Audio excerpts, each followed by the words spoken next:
यदि ज्यादा नंबर पाने की इच्छा तो डीजे सर चैनल से जरूर लीजिएगा शिक्षा। बहुत ही मोस्ट इंपॉर्टेंट है ये पेपर आप लोगों के लिए। और 4 मार्च को यदि आप पेपर बेहतर तरीके से करना चाहते हैं एडिशन, तो शिक्षा शास्त्र के इस सेशन में पूरा अंत तक बने रहिएगा, क्योंकि इसमें देखिए शामिल जो प्रश्नों की श्रृंखला है बहुत ही मोस्ट इंपॉर्टेंट है और निश्चित तौर पर आपको लाभान्वित करने वाली है। तो शिक्षा शास्त्र के विद्यार्थी ध्यान देंगे जो कि क्लास 12th में है, और 4 मार्च को वो जाने वाले हैं पेपर देने के लिए। तो चलिए स्टार्ट करते हैं। न्यू सिलेबस के अकॉर्डिंग है आपका जो एनसीईआरटी बेस्ड है, और जो मोस्ट इंपॉर्टेंट प्रश्नों की श्रृंखला है उन पर बात की जा रही है।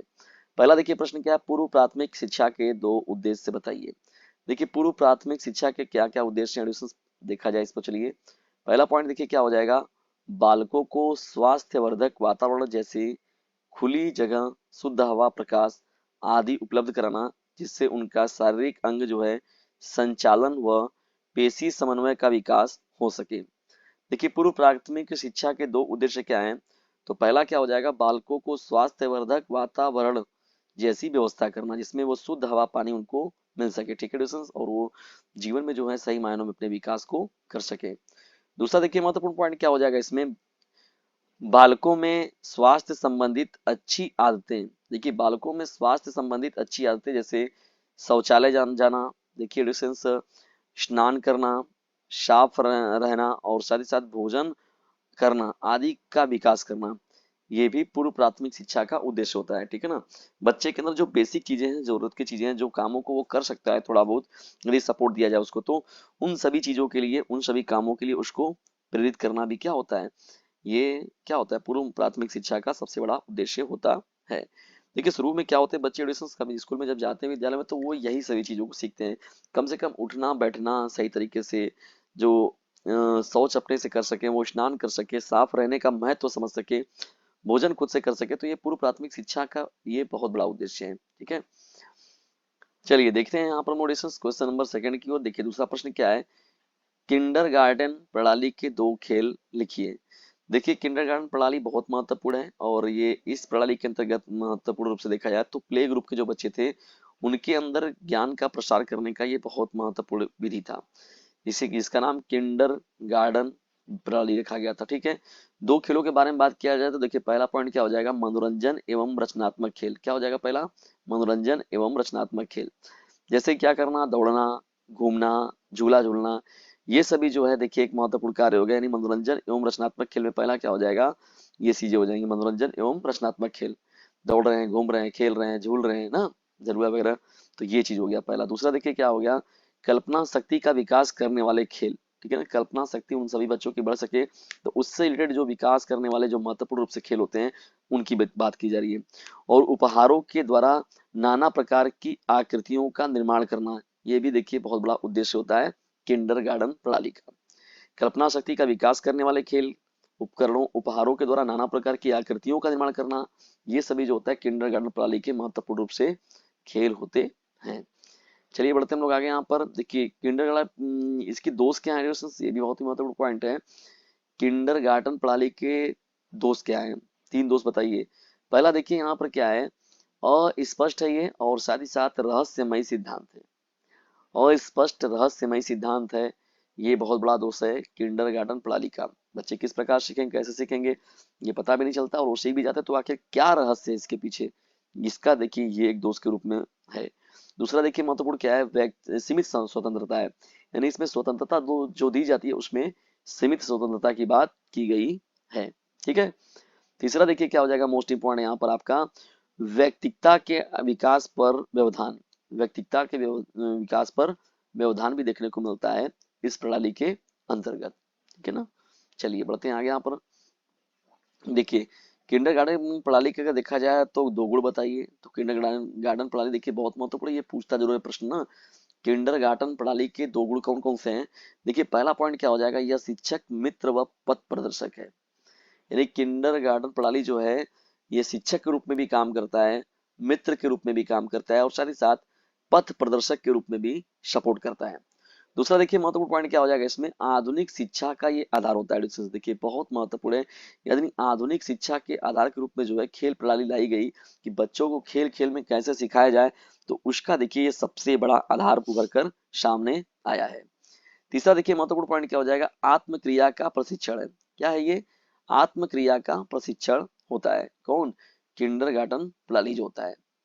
चलिए आगे बढ़ते हैं हम लोग, यहाँ पर देखते हैं नेक्स्ट प्रश्न कॉन्वोल्यूशन। देखिए चौथा हम लोग का प्रश्न क्या हो जाएगा, चौथा मोस्ट इंपॉर्टेंट, प्राथमिक शिक्षा के उद्देश्य बताइए। देखिए प्राथमिक शिक्षा के क्या उद्देश्य हैं, इनके बारे में चाहिए, आइए डिस्कस करते हैं।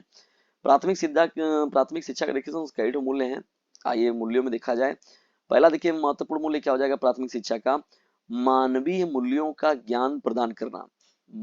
मानवीय मूल्यों का ज्ञान प्रदान करना, जो मानवीय मूल्य हैं उनका ज्ञान प्रदान करना, मतलब कि दया, करुणा, ना मानवता, ठीक है, सच्चाई, ईमानदारी, ठीक है, इन सभी की भावना से लोगों को क्या करना, प्रेरित करना, ठीक है। तो इसको कहा जाता है मानवीय मूल्य कहते हैं। दूसरा देखिए राष्ट्रीय एकीकरण का विकास करना, राष्ट्रीयता का भाव पैदा करना, अपने देश के प्रति प्रेम की भावना रखना राष्ट्रवाद कहलाता है। तो राष्ट्रीय एकीकरण का विकास करना, एकता में शक्ति है, इसका हर एक नागरिकों को इसकी जानकारी प्रदान कराना।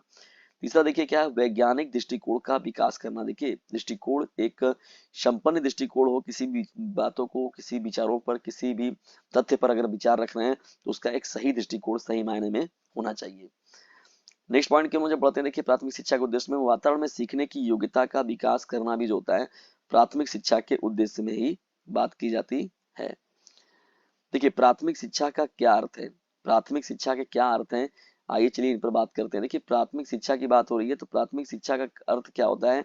देखिए दोस्तों प्राथमिक शिक्षा का अभिप्राय क्या होता है, शिक्षा काल के प्रारंभिक कुछ वर्षों से लिया जाता है। भारत में देखा जाए तो देखिए दोस्तों इस शिक्षा के अंतर्गत जो होता है 6 से 14 वर्ष तक के बच्चों को शामिल किया गया है। कितने वर्ष से, 6 से 14 वर्ष तक के। और 6 से 14 वर्ष तक के जो बच्चे हैं इनको देखिए प्राथमिक शिक्षा जो देने का प्रावधान रखा गया है वो रखा गया है किसके द्वारा, भारत सरकार के द्वारा मुफ्त शिक्षा ना, मुफ्त शिक्षा की व्यवस्था भी की गई है इन बच्चों के लिए। अब तो देखेंगे आरटी के तहत जो है 25% बच्चे फ्री भी पढ़ते हैं। और प्राथमिक विद्यालय जो बनाए गए हैं या पूर्व प्राथमिक विद्यालय बनाए गए जो सरकारी स्कूल, तो वहाँ पर बच्चों को बहुत सारी व्यवस्थाएं मिलती है, ड्रेस मिलता है, किताब वगैरह मिलते हैं, भोजन मिलता है, ड्रेस मतलब A to Z, जाड़े के पहनावे में, मतलब बहुत सारी चीजें देखने को मिलती हैं, ठीक है ना। या फिर रुझान बना रहे, लेकिन कुछ जो वफादार शिक्षकों की कमी की वजह से और कुछ प्रशासनिक अधिकारियों की कमी की वजह से, या तो कुछ मायनों में, सही मायनों में जैसे वर्क होना चाहिए उस तरीके से जो होता है वो इन संस्थाओं में काम नहीं हो पाता है, और सरकार का जो पूरी व्यवस्था होती है उस पर पानी फिर जाता है। तो जो भी जो जहाँ पर है वो वहीं से परिवर्तन कर सकता है, और जबरदस्त तरीके से उसको वहां पर जो है अपनी पूरी लगन के साथ काम करना चाहिए। जो भी आपने प्राप्त किया वो आपके लिए पर्याप्त है, आपको पूरी ईमानदारी के साथ अपने ड्यूटी को करना चाहिए। तो 6 से 14 वर्ष तक के बच्चों के लिए देखे हैं आते हैं, 6 से 11 वर्ष के बालकों के लिए देखा जाए तो प्राथमिक स्कूल होते हैं, जबकि 11 से 14 वर्ष के बालक और बालिकाओं के लिए जो है मिडिल स्कूल की बात करते हैं हम लोग, या तो जूनियर हाई स्कूल की बात करते हैं ना, किसकी बात करते हैं, जूनियर हाई स्कूल। देखिए शिक्षा को एक निरंतर प्रक्रिया या इकाई मानते हुए कोठारी आयोग ने प्राथमिक शिक्षा का स्वरूप जो था 7 वर्षीय माना है। किसने, कोठारी आयोग ने जो है प्राथमिक शिक्षा का जो स्वरूप है उन्होंने 7 वर्षों का माना है कि भैया ये 7 वर्षों का प्लान होता है, ठीक है दोस्तों। तो चलिए देखिए यहाँ पर हम लोग मिलते हैं नेक्स्ट वीडियो में, तो यहाँ पर हम लोग बातें करेंगे और कंटेंट को अपने आगे लेकर बढ़ेंगे। लेकिन ये सेशन आप लोगों को कैसा लगा कमेंट बॉक्स में जरूर बताइएगा। यहाँ तक के जो सेशन थे आप सभी लोगों के लिए जो किए गए, ठीक है दोस्तों। और यदि वीडियो थोड़ा सा भी हेल्पफुल लगा हो तो इसे अपने क्लासमेट पर शेयर जरूर कीजिएगा और तैयार रहिएगा नेक्स्ट क्लास के लिए। जल्दी मिलते हैं, तब तक के लिए टेक केयर, गुड बाय, जय हिंद, जय भारत।